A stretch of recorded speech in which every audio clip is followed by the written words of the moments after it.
वित्त मंत्री निर्मला सीतारमण ने गुरुवार को लोकसभा में आर्थिक सर्वेक्षण 2025-26 पेश किया।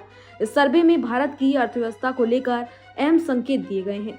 सरकार का कहना है कि अब भारत की संभावित विकास दर बढ़कर 7% तक पहुंच चुकी है और यही अब देश की नई सामान्य स्थिति बन रही है। बता दें कि आर्थिक सर्वे में बताया गया कि इससे पहले 2022-23 के सर्वे में भारत की मध्यम अवधि की विकास क्षमता 6.5% आंकी गई थी, लेकिन बीते कुछ सालों में किए गए रचनात्मक सुधारों, नीतिगत फैसलों और उत्पादन क्षमता में मजबूती के चलते अब अर्थव्यवस्था की ताकत और बढ़ गई है।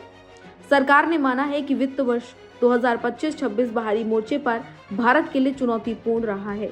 वैश्विक स्तर पर व्यापार में अनिश्चितता, बढ़ते टैरिफ और अंतर्राष्ट्रीय तनावों का असर भारतीय निर्यातकों और मैन्युफैक्चरिंग सेक्टर पर काफी ज्यादा पड़ रहा है। हालांकि आर्थिक सर्वे में ये भी कहा गया कि भारत ने इन चुनौतियों को अवसर में बदलने की रणनीति अपनाई है। सप्लाई चेन को मजबूत करने, घरेलू उत्पादन को बढ़ावा देने और निवेश के अनुकूल माहौल में अर्थव्यवस्था को सहारा मिला है।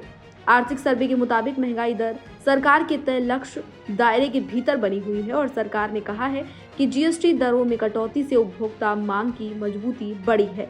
इसके साथ ही आने वाले वित्त वर्ष में घरेलू मांग मजबूत रहने की उम्मीद जताई जा रही है। इसके साथ ही निवेश गतिविधियों में तेजी का अनुमान भी लगाया जा रहा है, लेकिन वैश्विक आर्थिक वृद्धि और स्थिरता को लेकर अनिश्चितता अभी भी बनी हुई है।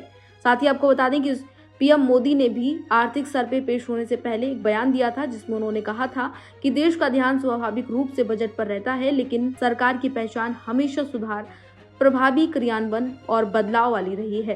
पीएम मोदी ने यह भी कहा था कि अब सरकार ने सुधार एक्सप्रेस को और तेज कर दिया है। उन्होंने इस सुधार प्रक्रिया को गति देने में सहयोग के लिए सभी सांसदों का आभार जताया और कहा कि इसके पॉजिटिव नतीजे अब साफ नजर आने लगे हैं।